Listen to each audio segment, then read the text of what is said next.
오늘 본문 고린도전서 14장에 앞서 13장에서는 아무리 대단한 은사를 가졌더라도 사랑이 없으면 아무것도 아니라는 말씀이 선포되었습니다. 그리고 이어지는 오늘 본문 14장에서는 그 사랑이라는 든든한 토대 위에서 교회 안에 있는 영적 은사들을 어떻게 하면 질서 있고 아름답게 사용할 수 있는지 실제적인 가르침을 말씀해 주고 있습니다.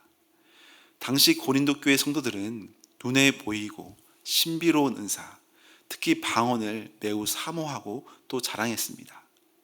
방언은 하나님과 영으로 깊이 교제하며 풍성한 은혜를 체험하는 귀한 은사입니다. 그러나 문제는 많은 성도들이 공적인 예배의 자리에서도 알아들을 수 없는 방언만을 큰 소리로 외치며 자신의 영적인 우월감을 과시하려 했다는 것입니다. 그 결과 이제 막 교회에 발을 들인 초신자들이나 다른 사람들은 그 뜻을 알아듣지 못할 뿐만 아니라 시끄러운 소음처럼 들리는 그 소리에 은혜는커녕 시험에 들게 되는 안타까운 일들이 벌어졌습니다. 바울은 이 영적인 무질서를 바로잡기 위해 신앙 공동체의 참된 가치가 어디에 있는지 가르쳐 줍니다. 먼저 우리가 묵상해 볼 부분은 모든 은사의 목적은 덕을 세우기 위함이라는 겁니다. 바울은 1절에서 사랑을 추구하며 신령한 것들을 사모하되 특별히 예언을 하라고 권면하고 있습니다. 그리고 4절에서 방언을 말하는 자는 자기의 덕을 세우고 예언을 하는 자는 교회의 덕을 세운다고 말씀합니다. 여기서 성경이 말하는 예언은 단순히 미래의 일을 점치는 예언을 말하는 것이 아닙니다. 하나님의 뜻과 이 하나님의 거룩한 말씀을 명확하게 풀어서 사람들에게 생명의 권면을 하고 위로하고 바른 길로 인도하는 모두가 알아들을 수 있는 생명의 말씀을 의미합니다. 이 본문에서 중요한 부분은 덕을 세운다는 말입니다.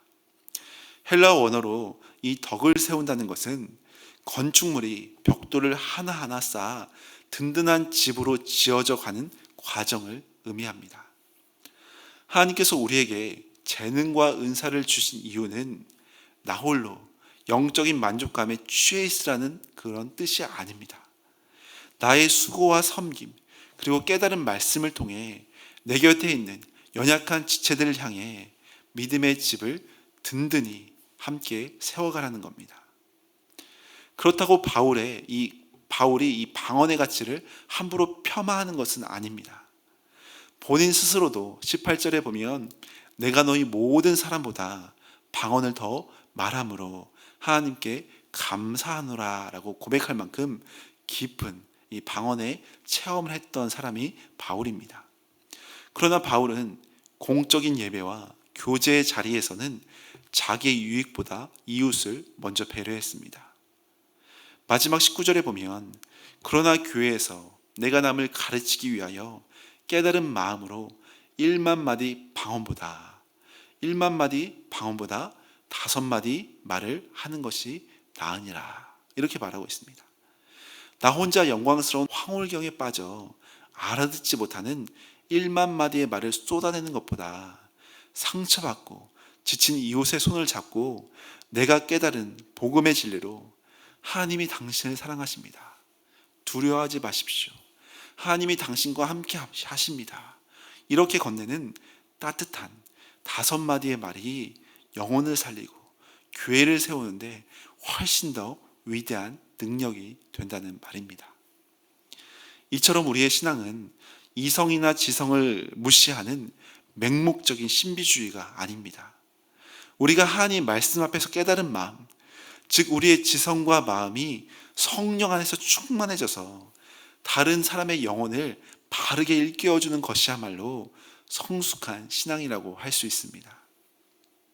그리고 무엇보다 고린도 교회의 문제는 은사 자체가 아니라 은사를 대하는 태도, 마음가짐이었습니다. 그들은 내가 얼마나 영적으로 대단한 사람인지, 내가 하나님과 얼마나 깊이 통하는지를 대중 앞에서 보여주고 싶은 마음이 있었습니다. 그러나 바울은 15절에 보니까 내가 영으로 기도하고 또 마음으로 기도하며 내가 영으로 찬송하고 또 마음으로 찬송하리라. 이렇게 선포합니다. 이것은 하나님과 깊은 내적인 교제, 영적인 기도를 개인적인 삶의 자리에서 충분히 누리면서도 성도들이 함께 모인 자리에서는 다른 성도들이 이해하고 공감할 수 있는 방식으로 다가가겠다는 사랑의 고백을 하는 겁니다. 내가 신령한 은사로 남들보다 높아지고 집중되려는 이 마음을 내려놓고 어떻게 하면 오늘 이곳에 온 한 영혼이라도 하나님의 사랑을 깨닫고 위로를 얻어서 믿음으로 회복되어 들어갈 수 있을까?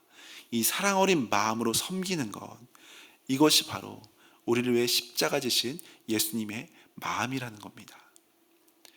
사랑하는 여러분, 우리는 오늘날 화려한 언변과 자기 자랑이 넘쳐나는 시대를 살아가고 있습니다.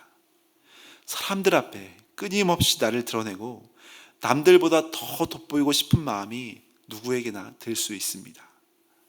때로는 교회 안에서조차 내 열심과 내 헌신을 알아주지 않는다고 섭섭해하며 나의 생각을 주장하다가 서로에게 깊은 상처를 주기도 합니다. 그러나 오늘 주님은 우리에게 1만 마디의 화려한 방언보다 성도들의 마음을 위로하고 교회를 세워가는 은혜 가운데 깨달은 진실한 5마디를 더 기뻐하신다고 말씀합니다. 매일의 일상에서 우리가 만나는 사람들의 마음을 따뜻하게 안아주고 하나님의 사랑을 저하는 따뜻한 위로의 말로 다가갈 수 있는 우리 모두가 되시기를 바랍니다. 우리의 작은 배려와 위로의 말 한마디가 누군가의 무너진 삶을 든든하게 반석 위에 다시 믿음 가운데 세워준다면 그것만큼 복된 일은 없을 거라고 생각합니다. 오늘도 주님의 사랑 안에서 성도와 교회의 덕을 세우며 주변 영혼들에게 하나님의 은혜를 풍성하게 흘려보내는 아름다운 축복의 통로가 되시길 간절히 축원합니다.